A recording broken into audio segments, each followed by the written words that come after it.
Thank you for joining us for this 11Alive Verify special, where we take your questions as well as viral claims and separate fact from fiction. I'm Jerry CARNES. First, if you've ever traveled along Atlanta's downtown connector, you probably noticed all the big rigs surrounding you at all hours of the day. An 11Alive viewer wrote us saying she believes she's seeing more big trucks than ever these days, especially in downtown Atlanta. She asked if efforts to limit trucks inside the perimeter still exist. Let's verify. She travels the downtown connector to work. I just feel like there are more trucks than I've ever seen. From her Midtown office, April spoke to us on the phone. The Atlanta native thought she remembered a law that restricts truck traffic in the city of Atlanta. I know a lot of rules and laws changed during COVID or were paused. So I was like, well, maybe they changed that rule? Let's verify if that law still exists and if there are indeed more trucks traveling through the city.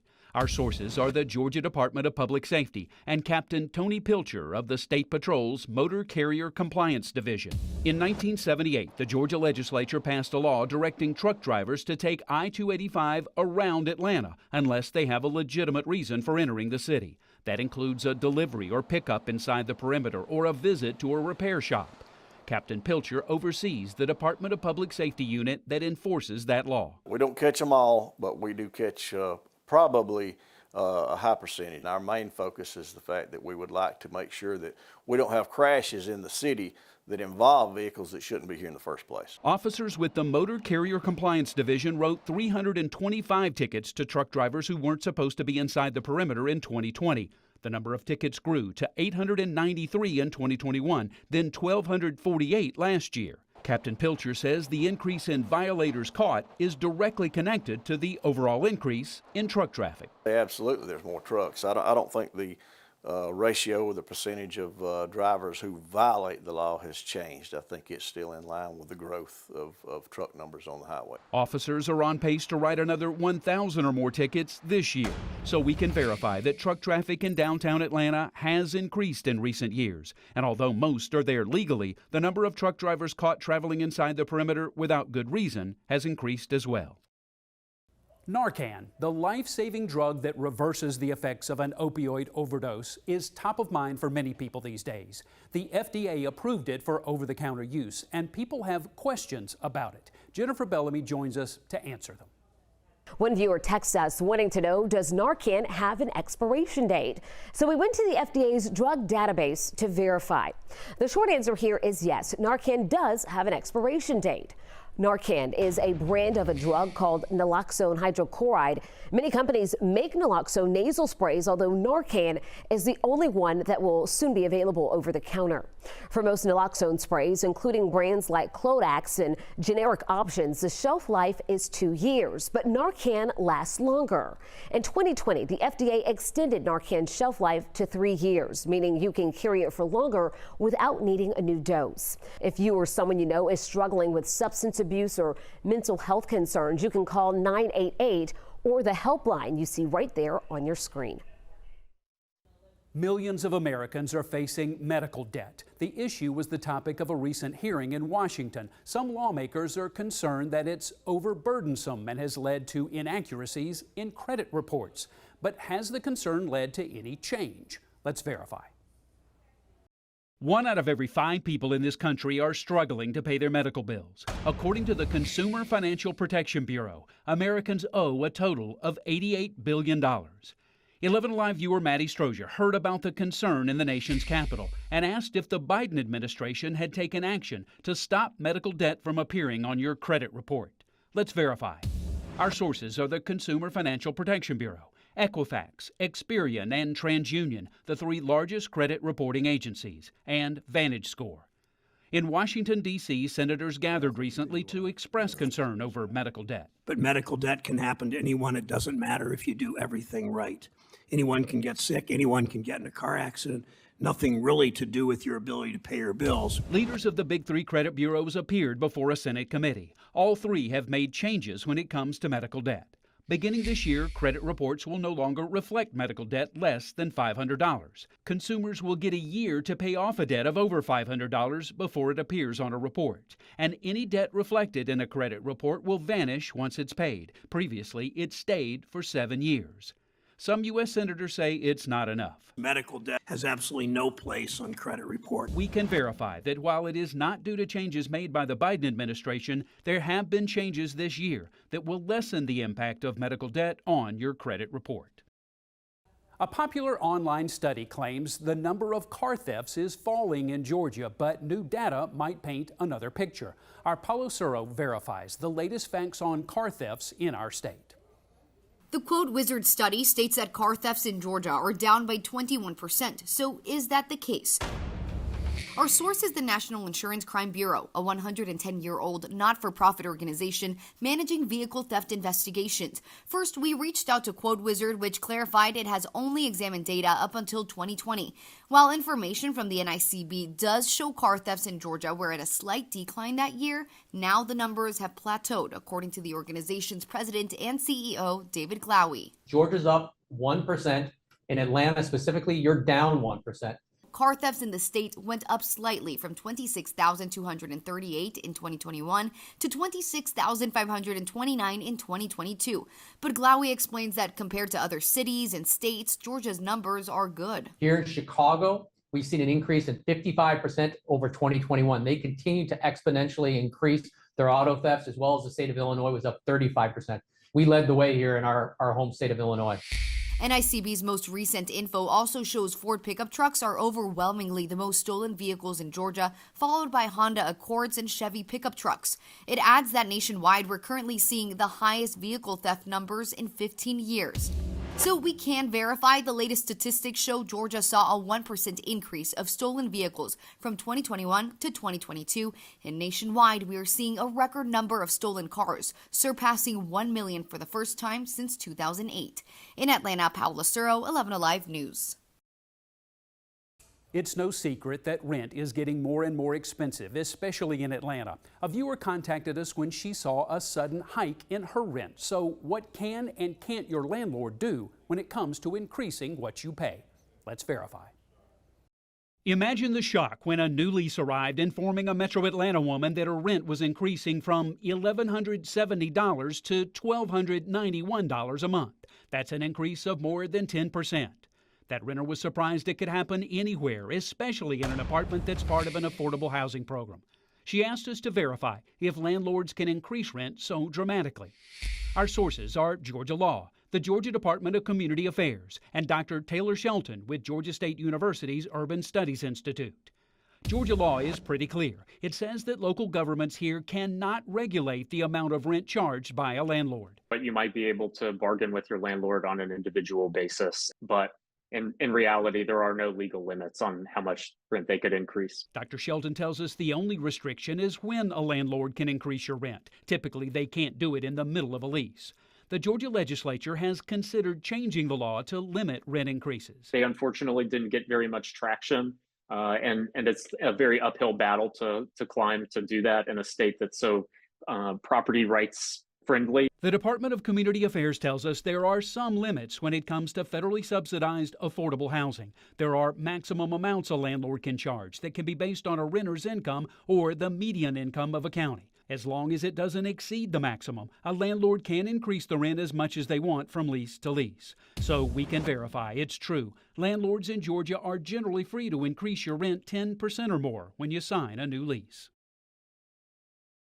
Georgia has seen big spikes in RSV cases in the past few years, and some of you who've had the respiratory illness say you still can't seem to get well. So we looked into the possibility that RSV can cause long-term issues. The coughing and wheezing of RSV typically lasts less than a week, but some patients complain of symptoms far beyond that, prompting the question, can respiratory syncytial virus, or RSV, lead to long-term problems? Let's verify. Our sources are Dr. Preeti Jaggi, a pediatric infectious disease specialist at Children's Healthcare of Atlanta and Emory University, the Centers for Disease Control, and several studies looking at the relationship between RSV in young children and the possibility of long-term issues. Dr. Jaggi says children may appear to get over a bout with RSV only to start wheezing all over again. Another virus could re-trigger it. It could lead to another issue called bronchiolitis. That's a very, very common illness that we see lots of, and that's what we have been seeing a lot of this year. So a lot of our data is primarily coming from those children that are 2 years of age and younger. Bronchiolitis is an inflammation of the small airways in the lungs. A study out of China concluded that severe bronchiolitis during infancy increases the risk that a child will develop asthma later in life. According to the CDC, RSV is the most common cause of pneumonia in children under the age of 1. If your child has wheezing symptoms later on, I would go see your pediatrician or your clinician to evaluate that. The CDC also says that severe RSV can lead to pneumonia, asthma, or chronic obstructive pulmonary disease in adults. So we can verify, yes, RSV can lead to long-term health problems, particularly when it comes to young children. Cooking sprays are popular in the kitchen, but now a viral video is making families rethink. It claims aerosol cooking sprays are toxic because of the very ingredient that makes them a spray. Christy Diaz verifies.